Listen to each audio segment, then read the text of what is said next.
Hi all. आज का हमारा वीडियो इस बारे में है कि अगर आप जर्मनी मूव कर रहे हैं तो फॉर वेरी फर्स्ट मंथ आपका कितना खर्चा आएगा, तो आपको कितने पैसे लेके आने चाहिए और किस तरीके से पैसे लेके आने चाहिए इधर।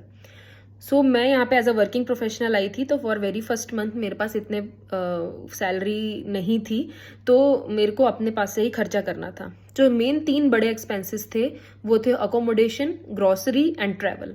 अकोमोडेशन के लिए मैंने सर्विस डिपार्टमेंट बुक किया था। सर्विस डिपार्टमेंट से मेरा ये मतलब है कि अपार्ट फ्रॉम द रेंट, उसी अपार्टमेंट सर्विस डिपार्टमेंट में आपको इलेक्ट्रिसिटी, इंटरनेट, आपकी गैस फीस, आपका ब्रॉडकास्टिंग फीस, आपकी क्लीनिंग फीस सब इंक्लूडेड होती है उसके रेंट में। तो वो मैंने इसलिए लिया था क्योंकि मुझे अकोमोडेशन घर नॉर्मल अपार्टमेंट नहीं मिल रहा था। एंड मोर ओवर मैं नॉर्मल अपार्टमेंट ले भी लेती तो मेरे को उसके लिए फर्नीचर वगैरह सब आके करना पड़ता, तो मेरे को सेटल होने में टाइम लगता। अगर मैं पहली बार जर्मनी आ रही हूँ तो मेरे लिए दिक्कत हो जाती। इसलिए मैंने सर्विस डिपार्टमेंट बुक किया, जिसमें मेरे को 1 महीना जर्मनी में थोड़ा सेटल होने के लिए टाइम मिल गया, चीज़ें समझने का टाइम मिल गया कि मुझे किस एरिया में घर लेना है। और सिटी रजिस्ट्रेशन भी करना बहुत ज़रूरी है, नहीं तो बैंक अकाउंट भी नहीं खुलता और सैलरी भी नहीं आएगी।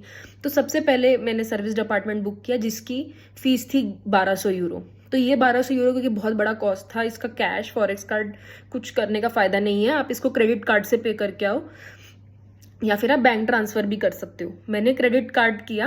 क्रेडिट कार्ड से मेरी ये पेमेंट 45 डेज आगे चली गई ताकि मैं इसको सैलरी से मैनेज कर सकूँ।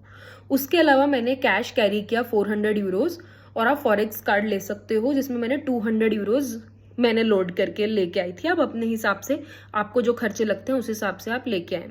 मेरे पास अकोमोडेशन के अलावा और कोई खर्चा नहीं था करके मैं ये लेके आई।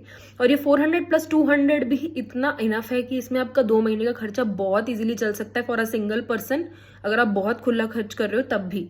और अगर आप 2 लोग आ रहे हो तो आप थोड़ा और ज़्यादा ला सकते हो। तो ये मेरा खर्चा था। मैं आपको रिकमेंड करूंगी कि आप बुक माई फॉरेक्स यूज़ कर सकते हो। बुक माई फॉरेक्स की सर्विस मुझे बहुत अच्छी लगी। मैंने उन लोगों से ही अपना कैश एक्सचेंज किया था और उन लोगों से ही फॉरेक्स कार्ड बाय किया था।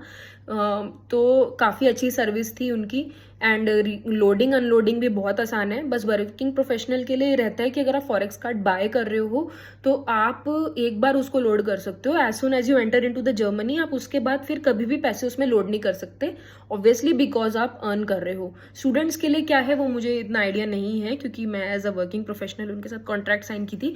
बट येस, उनकी सर्विस बहुत अच्छी रिलायबल लगी मुझे। और आपको घर बैठे बैठे पैसे आ जाते हैं, घर बैठे बैठे आपका फॉरेक्स कार्ड आ जाता है। आपको इनफैक्ट वो लोग सिम भी शायद प्रोवाइड करते हैं अगर आप बाहर जा रहे हो। मेरे को इंटरनेशनल सिम मेरे को ऑफिस देने वाला था, इसलिए मैंने उनसे बाय नहीं की।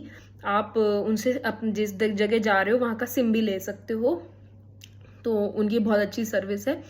तो this was all about my expenses. तो इन शॉर्ट, आपके अकोमोडेशन अगर मैं हटा दूं तो आपके नॉर्मल खर्चों के लिए आपका expense for a single person 250 euros is more than enough for one guy for 1 month.